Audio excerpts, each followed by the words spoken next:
हम बने तो हैं उसके स्वरूप में, आमीन। लेकिन हमारी सोच और उसकी सोच में अंतर है, और जब तक वो एक नहीं हो जाता, अंतर खत्म नहीं हो जाता, हम कभी भी वो काम नहीं कर पाते जो परमेश्वर ने करने के लिए हमें अपने पास बुलाया।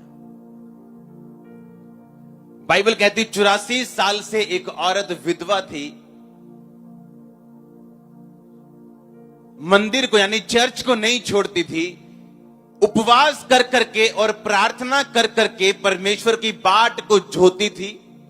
सिर्फ 7 साल वो अपने पति के साथ रह पाई थी, और उसके बाद 84 साल से वो विधवा थी और परमेश्वर के घर में थी। आप जानते हैं, इस आज तक की दुनिया में जो बिगेस्ट प्रॉफिट रहे हैं, आज तक के हजारों साल के इतिहास में, यहोवा परमेश्वर ने जब से दुनिया बनाई है, उनमें से एक प्रॉफिट का नाम शमूएल है, हाँ या ना? और अगर आप शमूएल की जिंदगी देखें तो वो उस जगह बड़ा हुआ था जिस जगह के याजक व्यभिचार में थे। होप्नी पिनहास जो एली के बेटे थे, ऑफरिंग का गलत इस्तेमाल करते थे, अपने पर्सनल कामों के लिए ऑफरिंग खर्चते थे, यहोवा की भेंट का तिरस्कार करते थे, और मंदिर में चर्च में काम करने वाली औरतों के साथ व्यभिचार करते थे। ऐसे खराब माहौल में अगर शमूएल ये कहता कि मैं काम नहीं कर सकता, तो वो शमूएल कभी शमूएल ना बनता। आपकी लाइफ के नेगेटिव सर्कमस्टांसिस में जहां ऐसे लोग भी हैं जिनकी मां वैश्य है, जिनका बाप जुआरी है, लेकिन उनका बच्चा प्रॉफिट बन सकता आने वाले टाइम का।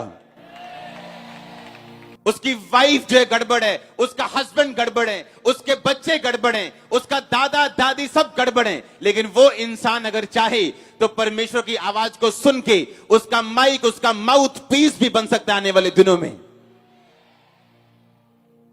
उसने ये नहीं कहा कि ये नहीं, ये याजक लोग खराब है तो मैं यहां पे नहीं आऊंगा। उसने कहा मैं प्रभु की आवाज को सुनूंगा। इसीलिए कम लोग हैं क्रिश्चियनिटी में जो असली रीति के साथ कामयाब हुए हैं। वो मिनिस्ट्री हो, प्रभु के साथ चलना हो, कोई काम हो जो परमेश्वर ने आपको दिया हो। हालेलुया। क्योंकि शैतान रुकावटें डालने के लिए मौजूद रहते हैं ताकि आप वो ना पकड़ सको जो परमेश्वर ने आपको देने के लिए बुलाया अपने पास। और सबसे बड़ी बात, जब एक इंसान ये सोचना बंद करता है और अपने दिमाग से उत्तर परमेश्वर से लेने की कोशिश करता है।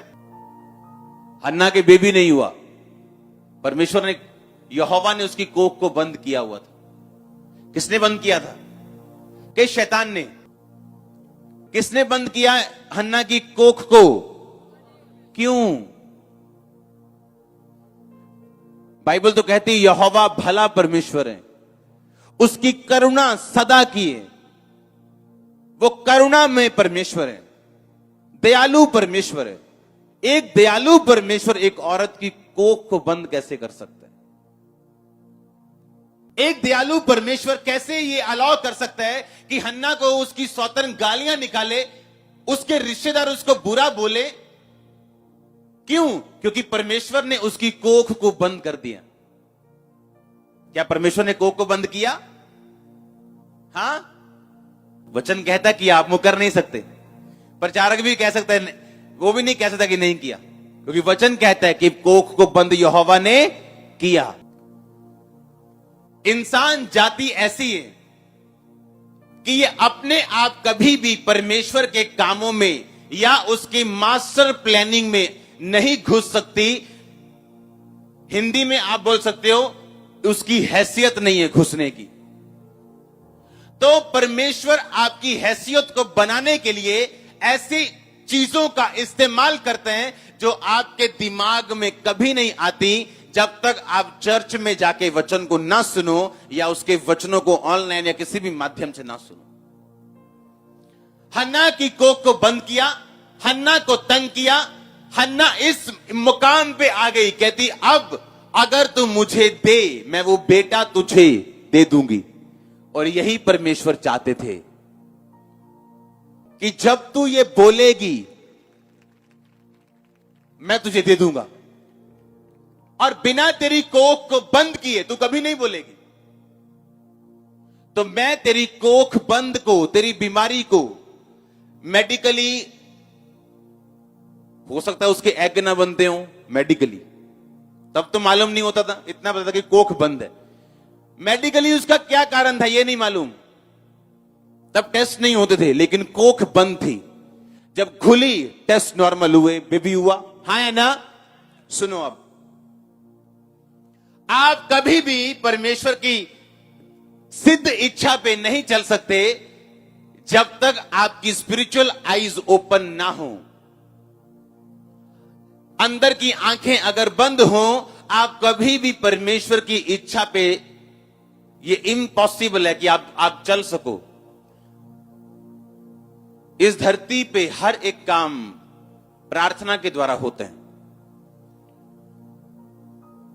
इस धरती का रूल है कि अगर शैतान को काम करना है तो वो एक शरीर ढूंढेगा, और अगर प्रभु को काम करना है वो भी एक शरीर ढूंढेगा। परमेश्वर बिना शरीर के कर सकता है, पर वो करता नहीं, क्योंकि ये उसी का बनाया हुआ रूल है जो वो तोड़ता नहीं। आमीन।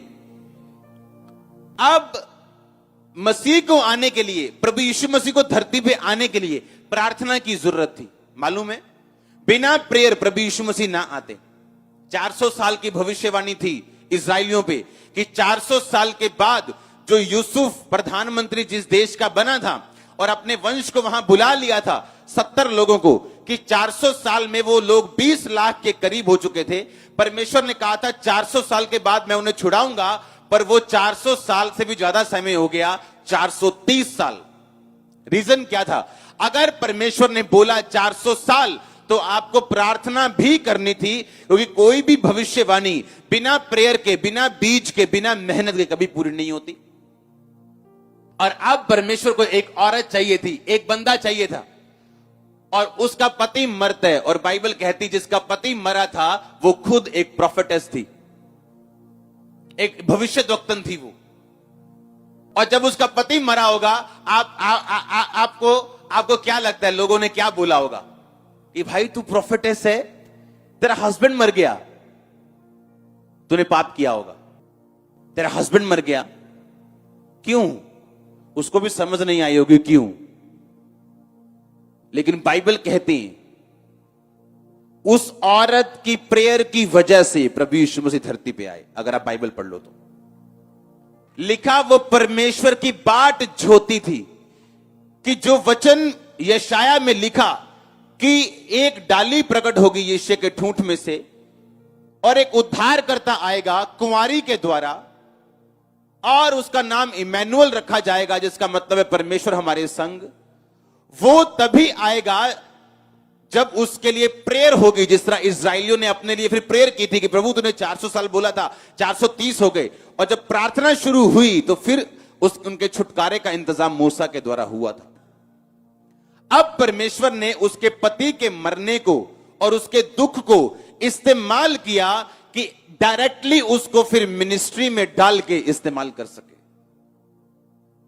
हो सकता है पति मरने के 20 साल में भी उसको समझ ना आई हो। जैसा आप सोचते हैं ना, परमेश्वर वैसा नहीं है। आप बहुत जल्दी में हो। आज लोगों को मसीह में एंट्री चाहिए, आज मिनिस्ट्री में एंट्री चाहिए, कल गाड़ियां चाहिए, परसों प्लेन चाहिए। ऐसा नहीं, ये बड़ा स्लो प्रोसेस है, कई बार फ्रस्ट्रेटिंग प्रोसेस है कई बार, और इसीलिए सब इसमें कामयाब नहीं होते हैं। उनको रिजल्ट देखने को मांगते हैं कि रिजल्ट आना चाहिए मेरा अभी, कि मैं विधवा क्यों हुई। 20 साल हो सकता है, 25 साल भी उसे समझ ना आई हो, और धीरे धीरे धीरे उसने चर्च जाना शुरू किया हो, प्रार्थना करनी शुरू की हो, और प्रभु ने उसके दिल में डाला हो कि अब तू मसीह के आने के लिए प्रार्थना कर। और उसको यह नहीं मालूम था कि यही उसकी असली बुलाहट है जिसके लिए प्रभु ने उसको अपने पास बुलाया।